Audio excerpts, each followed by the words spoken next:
দেখাচ্ছি। মাগুরার শিশু আসিয়া ঘটনায় বাকি 3 আসামিকে জিজ্ঞাসাবাদ শেষে আদালতে সোপর্দ করা হয়েছে।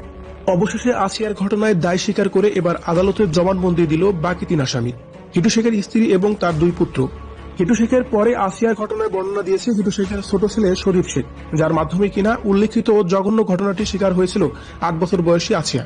তো ম্যাডাম আমার মনিরে দেখিয়ে প্রাইজে এত অত্যাচার করেছে, কিন্তু আপনার বড় মেয়ে মুখ খুলি নেই কে। আসিয়ার সাথে ঘটে যাওয়ার সেই রাতের গল্প যদি আপনি জানেন, কতটা পৈশাসিক নির্যাতন চালানো হয়েছিল ছোট্ট মেয়েটার উপরে, শুধু তাই নয়, তাদের পুরো কাহিনী শুনলে যেন আপনি চোখের পানি ধরে রাখতে পারবেন না। আসসালামু আলাইকুম দর্শক, নতুন একটা নিউজে আপনাকে স্বাগতম। প্রিয় দর্শক, অবশেষে আসিয়া হত্যাকাণ্ডের মূল রহস্য ফাঁস। অবশেষে আদালতে আসিয়ার ঘটনার সবকিছু স্বীকার করে নিল বাকি 3 জন আসামি। এদিকে আসিয়া হত্যাকাণ্ড নিয়ে তার মায়ের নতুন অজানা কিছু তথ্য সামনে আসার ঘটনা ও প্রেক্ষাপট নিয়ে করা আমাদের আজকের ভিডিওটি অত্যন্ত গুরুত্বপূর্ণ। ভিডিওটি শুরু থেকে শেষ পর্যন্ত ধৈর্য সহকারে দেখে একটি লাইক দিয়ে সবাইকে শেয়ার করে দিন। আমাদের চ্যানেলে নতুন হলে চ্যানেলটি সাবস্ক্রাইব করে পাশে থাকা বেল আইকনে ক্লিক করে রাখুন। আমাদের ভিডিওটি আপনি বাংলাদেশের কোন জেলায় বসে দেখছেন বা শুনছেন সেটি অবশ্যই কমেন্ট বক্সে কমেন্ট করে জানিয়ে দিতে ভুলবেন না। মাগুরার শিশু আসিয়া ঘটনায় বাকি 3 আসামিকে জিজ্ঞাসাবাদ শেষে আদালতে সোপর্দ করা হয়েছে। অবশেষে আসিয়ার ঘটনায় দায় স্বীকার করে এবার আদালতে জবানবন্দি দিল বাকি 3 আসামি, হিটু শেখের স্ত্রী এবং তার 2 পুত্র। হিটু শেখের পরে আসিয়ার ঘটনায় বর্ণনা দিয়েছে হিটু শেখের ছোট ছেলে শরীফ শেখ, যার মাধ্যমে কিনা উল্লেখিত জঘন্য ঘটনাটি শিকার হয়েছিল 8 বছর বয়সী আসিয়া।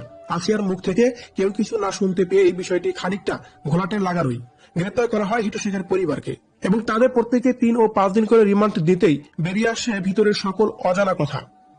আর সেই বিষয়টি এবার পরিষ্কার করেছেন শরীফ শেখ।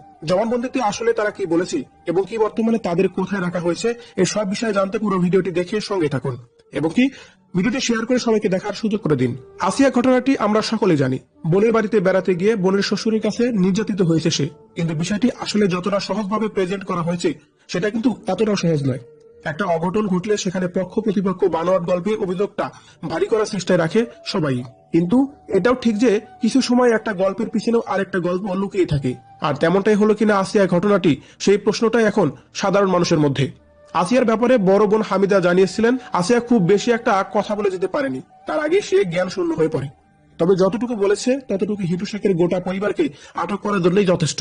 খুব সহজ কথা যে দুলাভাই দরজা খুলে দিয়েছে আর আসিয়ার তালো এসে ঘটনাটি ঘটিয়েছে, কিন্তু এমন ঘটনাটি আসলে কেন ঘটলো, যেটা নিয়ে এ পর্যন্ত এক এক করে বের হয়েছে এক এক রকমের গুজব, যে কারণেই আসামিদের স্বীকারোক্তির অপেক্ষায় ছিল গোটা বাংলার মানুষ। হিটু শেখ অবশ্য প্রথমেই স্বীকার করে নিয়েছেন যে ঘটনাটি তিনি ঘটিয়েছেন, কিন্তু তার স্বীকারোক্তিতে এই ঘটনায় জড়িত ছিল না তার পরিবারের কেউই। তিনি বলেছিলেন আসিয়াকে একা পেয়েই সে এই নিয়ন্ত্রণ হারিয়ে ঘটনাটি ঘটিয়েছে, কিন্তু তার এই সহজ কথাটা আসলে কতটুকু গ্রহণযোগ্য, কেননা বোনের সেপারেট রুমে ঘুমিয়েছিল আসিয়া, তাহলে আসিয়ার নাগাল তিনি কিভাবে পেলেন? এই প্রশ্নের উত্তরে অপেক্ষায় রয়েছে গোটা দেশবাসী। তবে সেই অপেক্ষার পালা শেষ করে এবার আদালতে জবানবন্দি দিয়েছে আসিয়ার ঘটনার বাকি তিন আসামি, বিশেষ করে যার ফ্রন্টে রয়েছে হামিদার স্বামী সদীপ শেখ, কেননা তার বিরুদ্ধে রয়েছে দরজা খুলে দেওয়া, হিটু শেখকে ঘরে ঢুকতে দেওয়ার অভিযোগ। হামিদা নিজেই বলেছে তার স্বামী ছাড়া ঘরের দরজা খোলার মতো আর কে আছে। যদিও আদালতে দেওয়ার সজীবের স্বীকারোক্তি এখন পর্যন্ত প্রকাশ্যে আসেনি, তবে ঘনিষ্ঠ এক মাধ্যম থেকে জানা যায় এই ঘটনার দায় স্বীকার করেছে সদীপ শেখ। উল্লেখিত ঘটনায় আসিয়ার বোনের শাশুড়ি জড়িত রয়েছে বলে মন্তব্য করেছেন হামিদা। তিনি বলেন খাবারের ঘুমের ওষুধ দিয়ে গভীর নিদ্রায় তাকে পাঠিয়ে দিয়েছিল তার শাশুড়ি, আর সেই ফাঁকেই ছোট বোনের সঙ্গে এমন জঘন্য ঘটনাটি ঘটিয়েছে হিটু শেখের পুরো পরিবার। কিন্তু হিটু শেখের মেয়ের দাবি একজন স্ত্রী কখনোই স্বামীকে আরেক মেয়ের কাছে যেতে উৎসাহ দেবে না।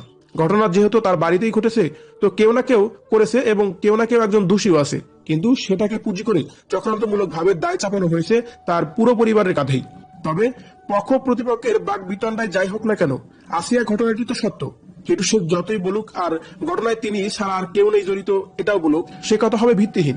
তাকে কেউ না কেউ সহযোগিতা করেছে, না করলে কিভাবে আসিয়ার নাগাল তিনি পেয়েছেন সেই প্রশ্ন উঠে আসলেই সবার আগে উঠে আসে হামিদার স্বামী সদীপ শেখের নাম। আদালতে তিনি কি স্বীকারোক্তি পেশ করেছেন সেটা এখন পর্যন্ত পরিষ্কার না হলেও আসিয়ার ঘটনায় সে যে পার পাবে না তিনি, সেটা তো বলাই যায়। তো ম্যাডাম আমার মনিরে দেখিয়ে প্রাইজে এত অত্যাচার করেছে, কিন্তু আপনার বড় মেয়ে মুখ খুলি নেই কে। আসিয়ার সাথে ঘটে যাওয়ার সেই রাতের গল্প যদি আপনি জানেন, কতটা পৈশাসিক